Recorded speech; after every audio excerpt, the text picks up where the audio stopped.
Bwana Yesu asifiwe. Kwa majina ni mzee Daniel Ndu wa kanisa la Jubilation Church Mariakani. Tuko na mkutano wa crusade kubwa hapa stage ya Kaloleni, na inaanza tarehe 11 mpaka tarehe 13 mwezi huu wa 4, na tukiongozwa na bishop wetu Bishop Samuel Kazungu, na tuko na mhubiri kutoka sehemu ya Tanzania. Kwa hivyo tunawakaribisha wote, watu wote wa Mariakani, watu wote wa vitongoji vyote vya Mariakani mkaweze kukaribia. Tutakuwa na mhubiri mgeni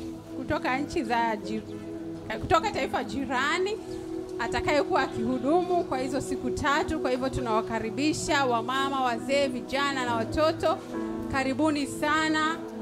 Mtumishi wa Mungu huyo atakuwa akiombea wagonjwa, atakuwa akihudumu kwa hizo siku zote.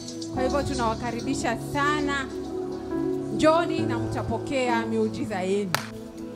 Bwana Yesu asifiwe. Kwa majina yangu naitwa Fauzia, nimeokoka. Yesu ni Bwana Mwokozi wa maisha yangu. Nashiriki katika kanisa la Jubilation. Kwa hivyo tunakaribisha katika mkutano ambao utaanza tarehe 11 mpaka tarehe 13 hapa Mariakani.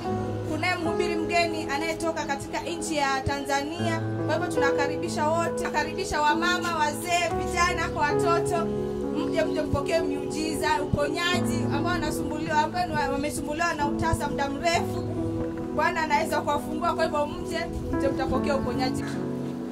Hello, Bwana Yesu asifiwe. Kwa majina naitwa Steve kutoka kanisa la Jesus Jubilation chini ya mtumishi wa Mungu Dr. Samuel Kazungu. Basi na furaha kubwa sana kualika katika mkutano mkubwa wa Injili utakaofanyika hapa Mariakani stage ya Kaloleni kuanzia tarehe 11 mwezi huu wa 4 hadi tarehe 13 Jumapili.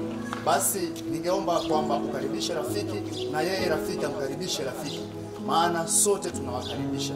Ewe utakayesikia ujumbe huu, mwambie mwenzako, wote wenye shida, wote wenye matatizo mbalimbali, tunawaalika wote, na Mungu atawabariki.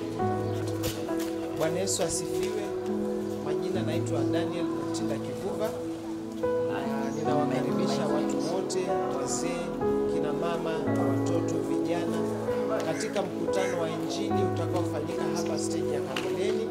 Na mkutano huu utakuwa live katika Facebook, katika YouTube. Kila mmoja anaomba kaweze kuhudhuria na kaweze kukutana na mkono wa Mungu, kwa sababu Yesu alikuja hapa duniani kwa ajili ya kuziharibu kazi za shetani. Kwa hivyo njoo wewe ambao uko pale nyumbani, unaweza kufuatilia kwa Facebook, unaweza kufuatilia kwa YouTube, na tutaungana pamoja.